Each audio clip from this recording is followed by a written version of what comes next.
We have to start out this show on a sad note. Yeah. A beloved member of our M&N community has passed.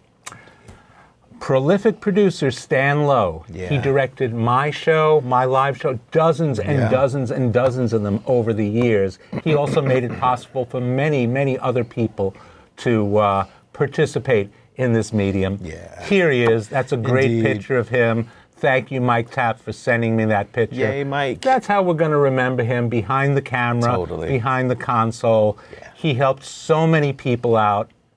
I just saw him 2 weeks ago. Yeah, all of us. He was here from the beginning. So Stan, rest in peace. Indeed. Rest in power. Indeed. Yeah. We're going to miss you. So tonight, we are gathered here. A conundrum. An intractable conundrum. Yes. Since we did our last show, you know, I can't even say it. Look at the congestion chaos is right. Congestion pricing. You see, I have a mental block about it. You know, I thought of it as a matter of convenience, only of convenience. But our discussion last week, and the more I focus on it, this is an existential problem for the city of New York. Absolutely. You know a fun fact?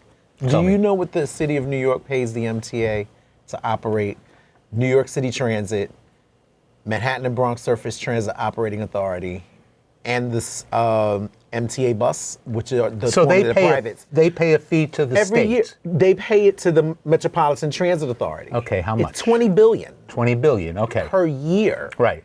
So that's the New York City's share. That is the city of New York's share to make sure that the subways and the buses run. Right. That's a lot of money. That is a lot of money, yeah. The MTA had their board meeting Wednesday? Yesterday. Yeah. Okay. As of this taping, yesterday. And of course, it is the typical style doomsday. Oh, now what are we going to do? And they're having this meeting to make a final decision on what are they going to cut now that they're not going to get this projected money from the congestion pricing program. Right.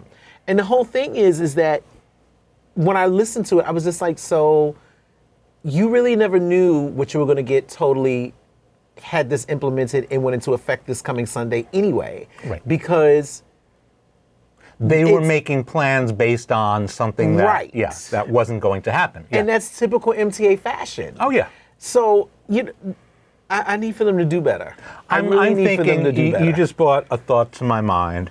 This is before your time, but I remember in the 1970s, the MTA, somebody had a brilliant idea, double-decker buses in Manhattan. Oh, yeah, I was little. I was a little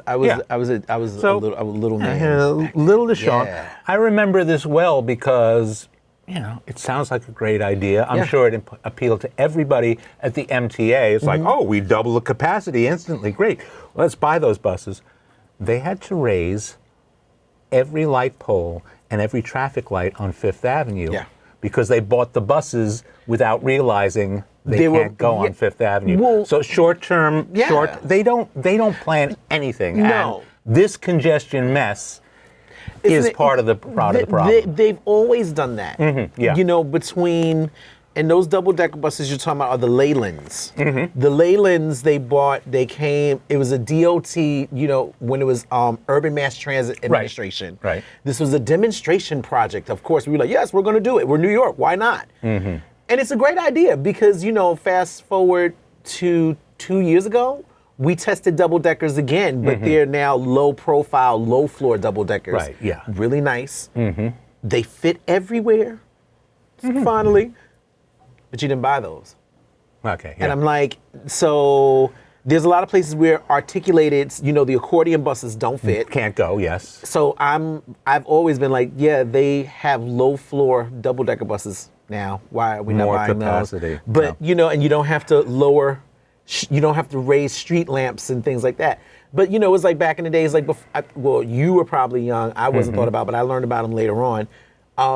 When it was Fifth Avenue Coach, the Queen Marys, the double-deckers. Oh, yeah, I see them in old movies. Those were shorter, but they used those for a long time. And in our sister city, they used them in Chicago. Right. And the thing is like, there's a lot of things we can learn, but they don't. Now, buses seem like an obvious solution because, well, answer me this question. You're more qualified to answer this question. Okay. By the way, have we introduced my name is Richard yeah, Speziale. yeah. This is Deshaun Hey, Pretlow, guys. the most knowledgeable man I've ever met on Thank urban you. transport. Thank now, you. true or false, the rail lines, all the rail lines coming into New York City, whether it be Long Island Railroad, New Right. Jersey Transit, subways, whatever, they're all operating at capacity, right? By now they are. By now they are. Yeah, And of course, during COVID, no. Okay. But we're back to that now. We're back to that. Yes, yes. Operating, meaning they can't squeeze in any more trains. Maybe in the No. middle of the night, but we don't need them in the middle of the No. night. We need them in the daytime. Okay, so rail is maxed out. Right.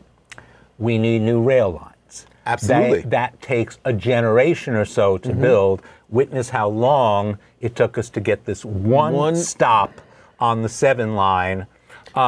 Witness how long it's been over 100 years. Right. They're still working on the Second Avenue subway. Yes. So, okay, this is why the problem becomes intractable, because there's no train lines coming in this generation. If we start spending money and planning tomorrow, maybe our children will be able to travel possible. around. Yeah, it's possible. very possible. But Yeah. it's not happening. There's no big plans.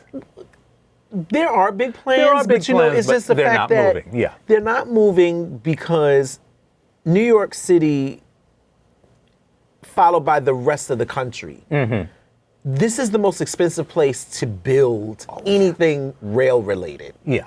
But New York in particular is the most expensive because you're now digging and the cost, like everything, keeps going up. Right. Where like just to dig tunnels, you're talking about now, it used to be almost $1 billion a mile. Now it's $2.5 billion a mile. Where would that be? In the city? In the city, Manhattan? yeah. in And Manhattan, within the yeah. 5 borough proper. Right, Like yeah. anywhere, but especially within Manhattan, because now, you also have urban NIMBY.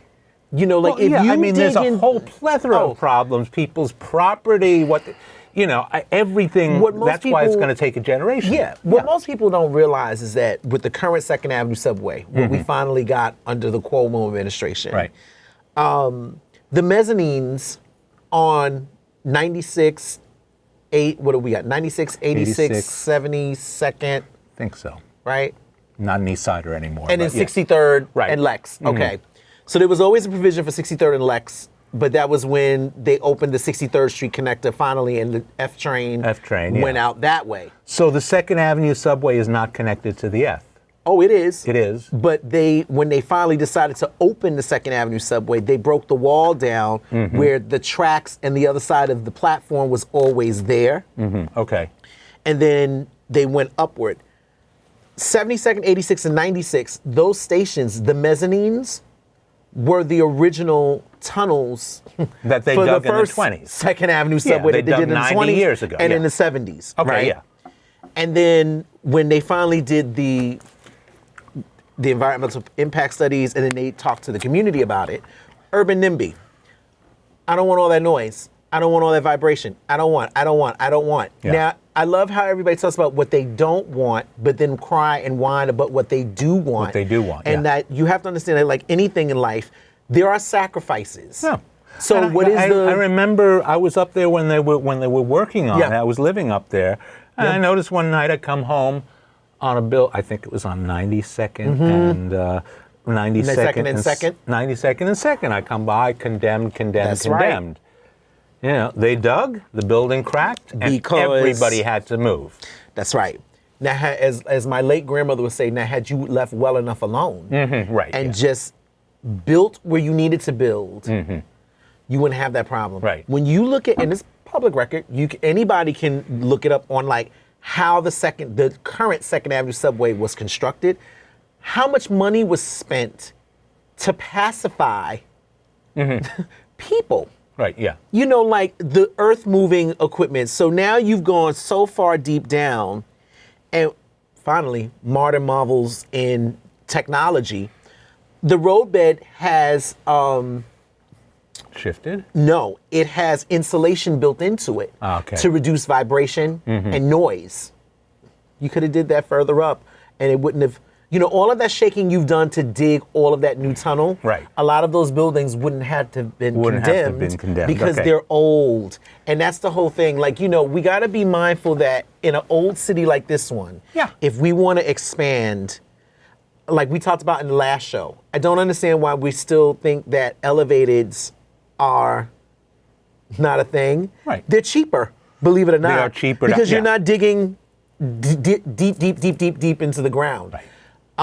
They're not like the elevateds that we still use now that are of age. Like that's old technology. The old ones, yeah. You can do newer ones that it won't be an eyesore. But nobody wants it in their neighborhood. That's Nobody always wants the it on thing. their avenue. Whether it's a subway. I've lived on a couple of the avenues, and they're noisy enough. Yes. So, that is why I'm calling this problem intractable, because there's a generation maybe we may Possibly. get some new subway line, but it's nothing is moving on it really right now. Right. So that leaves buses. Okay, but the buses can't move. Why don't I live on the west side, and this studio is on the west side. Right. This is my full-time job, working in the studio. Why don't I take the bus? Because it's slow. It's slow. It's slow. Yeah. Yeah. And here it is. You've got an avenue like right down the block. You've got 11th Avenue, which for me I think is width-wise is amazing. Yeah. Right. I live on 11th Avenue. Okay. I live on West End, so I could, on a nice day, I could walk, leave my house, walk down, and come here. But there's a lot of avenues that they have the width, and if they are planned correctly, you could do better. Yeah. You could do better, and you could totally do like protected bus lanes where they're exclusively for buses. Right. And it gives them the ability to move. And if there was enough room, a lot more people would honor those bus lanes. Because, when I do wait for, one of the reasons I hate waiting for buses is like, when you do wait for the buses, there's always somebody pulls into the bus lane. And then you can't see the bus. And then you have to go out in the middle of the avenue, yes, craning your neck. Shout out to all the bus operators who maneuver and do their thing in this wild, deal crazy with the public city and deal with the public. And if you ride a bus in New York City, you realize that it's not easy on the operators. It's definitely not easy on the customers who rely on them. Right. Because, and it's not the driver's fault that there's traffic. It's not like the idiots token who park clerk in the bus stops and you're not supposed to. It's not the token clerk's fault or responsibility. I don't know what they're called because they don't sell tokens anymore. But the people in the booths, it's not their fault that the train is late or the train is canceled. And I see people every day yelling at. Because they want they do the first thing. The first person they see, they want to blame them. Treat the MTA people nicer, please. Yeah, please. It's not their fault. Absolutely. Okay? Absolutely. But excuse me, I'm all choked up about this because it doesn't seem like there's a logical answer. Now, congestion pricing, okay, it's an idea been tried to put into, and nobody has the political courage. Governor Kathy pulled the plug a couple of weeks ago. Yep. We think she said because she heard about diner patrons who drive in from Jersey, which is a load of crap. She doesn't represent diner patrons from Jersey. She represents people who live here. Yes. Now the whole thing. I wouldn't have started the conversation. We're talking about the folks who come from Jersey to do diners. Because no. Living in Jersey now, 10 years. There are dope diners on that side of the water. And for me, I would not come to New York for a diner. I would be in Jersey going to a diner. TikTok diner, that was my first question. But, what the hell are they crossing the bridge? And the people from Jersey cross the bridge, what is it, $15? 18. $18, okay, yeah. So, you don't... Anyway, congestion, this whole congestion scheme will not be that effective. The numbers I've seen, the most optimistic, are 14% reduction. That means we're left with 86% That's right. of the congestion. Correct. And as of now, as of June 2024, when this thing is supposed to start, the congestion is worse than in Manhattan than it has ever been. you know why? Worse than pre-pandemic. Tell me why. My mom, my sister, and I were just talking about this yesterday. We were going to Brooklyn, and we jumped in a cab. And it used to be a time that at night they would do a lot of the road construction, bridge construction, and stuff like that. Yeah. If you really pay attention, they do it now during the day. Why? Because they don't want to pay night differential. Overtime, yeah. Because at night, in New York, it's twice as much because, if those guys are working at night, you got to pay them time and a half and things like that. So people get smart and call themselves getting smart. We're going to do it during the daytime. So if you're going to do that, that already adds to congestion off the bat because now lanes are taken away during the time when most people are on the road and things like that. But congestion pricing, when you add that to the equation, if someone really thought that this was going to be like the great answer to reduce congestion, but you've got other factors that play into the whole development of congestion besides all these cars coming in. You're taking away lanes of traffic because you don't want to pay the guys to do it at night when barely no one is out. Right. Yeah. So that's where the greed comes in, where you're like, oh, okay, well, since we know all of this goes on anyway, we'll throw this congestion fee on and maybe, but like what we talked about in the last show, we all know that, which no one talks about, all of the folks north of 60th Street to the ends of the borough and then dumping over into the outer boroughs, Brooklyn, Queens, and on the other side of the North River, AKA the Hudson, into Jersey. Folks are going to put two and two together and they're going to park their cars wherever they can and then they're going to jump on already at capacity modes of transportation. Yes. So please, as the young people say, make it make sense. Because at the end of the day, when you really break it down, the math ain't mathing. Right. It just no way, no how does it in its current form, does it make sense? It doesn't make sense. It's not, they say $1 billion a year, but please. Weren't they a few months ago saying, well, the charge is going to be $33 per car? Do you remember that? In the beginning, and then there was a big, huge public outcry about that. Because that's a lot of money. That now is a lot it's of down money. to 15 Now bucks. it's down to 15. That's nothing to sneeze at. 5 And days then a at week. night, I think it's half off at night. Okay. If I remember correctly, I think it's like half off at night. Yeah. I mean, that's a reasonable consideration, but even 15 bucks. That's but a think lot. of it's $300 a month if you drive in every day. And for some people, nothing to sneeze at. Correct. So you're maybe at $33 it was making a substantial enough money. That's for the trucks. But, well, now it's $35 for the trucks. But I remember in January the figures that were floating. For the cars. $33 for the cars. Yeah. So they've reduced that. It's enough to piss everybody else off, and it's not enough to make a difference. It's not enough to fund the transit authority, which we need funding. Why I say it's an existential problem for the city, think about all the people that you don't think about, and those are the people that come in. We have huge office buildings. We're in one right now. The people you don't see, the people who come in and work at night. Absolutely. Work overnight. Yes. To make sure the building operates operating and running correctly for the next day. So there's an army of people that come in every night. Absolutely. And most of them, I don't know. I know a lot of them ride the trains. A lot of them do. Trains aren't that frequent, and they spend long commutes. Yeah. But a lot of them are just forced to drive. Yeah, especially with the current state of the subway in terms of safety. Oh, yeah, then that's a factor, too. That has pushed a lot of people to using their cars. Everything is a hard sell and it's a chain to get reaction. People out of their cars. Absolutely. They're afraid of the subway. Yes. The subway is dirty. Yes. The subway is not convenient. And, of course, the subway doesn't go everywhere. And I've commuted, too. I lived in Staten Island, and I lived next to the ferry.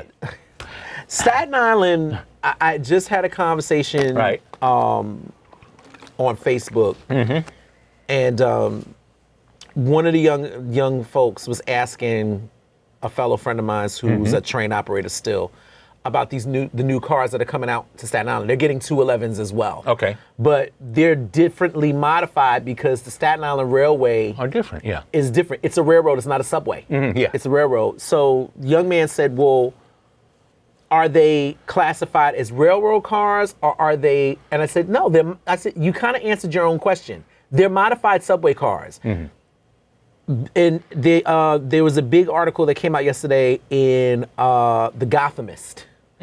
And one of the representatives on the MTA board kind of called Richmond County out on their ish. They was like, you don't vote, you all voted down that you didn't want to pay into the capital budget program. You didn't want to pay for a lot of things. You're against congestion pricing. So this one representative said, well, we should just take back the 75 cars that we bought you, and you can just be stuck with those 52-year-old cars that you've been stuck with. Yeah. You know, and kind of say, F it. And he was asking legitimately, he said, can we reconfigure those and just put them in the subway? And I was kind of like, that's not what you want to do. That is not what you want to do. Because, yes, frustrations are high right now. A lot of people, listen, it's like what we talked about in the first show. And it sounds like we need 72 more cars in the subway, and that's a bad situation. If we, if we're in need of 72 cars, that means we bought all these new cars. We don't even need them. Here's why. Yeah. When they did the base order for the New York City subway 211s, which are known as the 211As, they had 3 option orders that they could add on as the years went on to maximize how many cars they bought. They exercised all 3 option orders. So this is about almost 1,700 new subway cars coming to the New York City subway system. In that budget, which was from 2014 to 2019, so that money's already been spent, includes the 75 cars for Staten Island. Right? In all honesty, so the question was, well, why is Staten Island Railway still considered a railroad when the railroad doesn't connect to anything else? And I'm like, you have to go back to how did we inherit it? Well, yeah, I mean, it's a borough. The Staten Island Railway, or formerly known as the Staten Island Rapid Transit Operating Authority, or we called it SRTOA, for the longest, those tracks belong to the Baltimore and Ohio Railroad. Yeah. And all of those big Class 1 railroads, they were like, we don't want sugar, honey, iced tea to do with anything carrying people. Let the cities and the states deal with that. Right, yeah. So that is how the MTA inherited that. The whole system is a legacy of old. Completely. And the thing is that it doesn't connect to anything. And Staten Island's not the only place that has that. Staten Island has it. Philadelphia has that with the Norristown high-speed line. That's, even though that's under SEPTA and it's railroad configured, and those are those old branch lines. But it's not connected. It's not connected, which those old branch lines, most of those big transit systems that were created later on in the 70s, that's what they did. They was like, listen, we're not gonna buy a commuter car to go put that on there. No, we're gonna buy some modified little rapid transit vehicles that can do signals like railroads and stuff like that, but they're gonna move people and they're gonna move them quick. So that's what they did on Staten Island. That's the whole thing. But the thing is that the whole entire network is older than you and I put together. And now we've got people... They're still replacing signals from the 1920s. Totally. Totally. Replacing things that should have been replaced 40, 50, 60 years ago. It's always the same story of, well, who's going to pay for that? We don't have money for this. We don't have money for that. But it's interesting. But then when you look at the people who are the ones making the decisions, these people have people that need other people that, in theory, there's a lot of redundancy, and that's a lot of money being used. Right. Or, as we could say, wasted. So I think that as customers who really rely on public transportation, a lot of these transit agencies have really got to get into really, like, not cleaning house, but you have to, if you're busy upgrading and modernizing your infrastructure, you also have to do that within the infrastructure of how you run as a business. Well, we only got like 2 minutes left. I want you to talk a little about, because this seems like the big disconnect to me. The state is running the city's transportation system. Yeah. The state also collects tolls over the bridges from one side of Manhattan from another state, and then wants to charge people. And that's why this is such a hard sell. Yeah, because you've got the Port Authority of New York and New Jersey. They're responsible for any of you have the interstate crossings. So anything that comes from Jersey to New York is the Port Authority of New York and New Jersey. Then if you decide to go upstate, and let's say you come that way, and you're coming across well, I still call it the Tappan Zee. Right. You come in the Cuomo Bridge. But that's all of that, that's the state of New York. Right. So that goes into the state of New York's thing, Yes. and then you pay an additional And then you got MTA fee. bridges and tunnels. Yeah. So the Triborough, the Triborough Bridge, the Verrazano, maybe. the Verrazano, Right. and all of those. So that's two separate fees, and then You got three adding separate fees. Three separate fees. Depending on where you're coming from. Of course, this is going to be a hard sell. Of course, Yes. you know. But this is where transparency helps with a lot of that. If you right. tell the public how this money is utilized and where it comes from and where it's going, you'll get a lot less resistance. But because it's been the shell game for how many generations, a lot of people are tired. Now. And yeah. What is this whole thing smacks of shell game that our governor, who had been pushing this for 2 solid years, Yes. The time is now. Yes. We need this now. Yes. The time is now. Oh, it's not the right time. Let's not do this. Well, you and I both know it's That's a New a York shell thing. game, yeah. It's a shell game too because Yeah. also it's an election year. Yeah, and it's an election So you year. know, if she really thinks that she was going to be Guinevere on the white horse and you're saving the day, this is not a good way to do and it. it's not going to really get not, her. no. It's not going to get her any votes. Anyway, I'm afraid we have to leave that's it. right there Okay. in the middle. We have to leave all of New York stranded right now. Yeah, unfortunately. You can go now and watch those two old men slug it out on Ooh, TV. yeah. I want to thank my guest, Deshaun Pretlow. Thank you so much. My honor and pleasure. Thank you for having if me. this takes place or it doesn't, we're going to come back we'll talk soon more. and talk more about this. Absolutely. Okay. From everyone, and I want to thank our director, Corey Bryce, in the control rooms, just like old times. Indeed. Thank you to all for watching. Please step to the rear of the bus. That's it.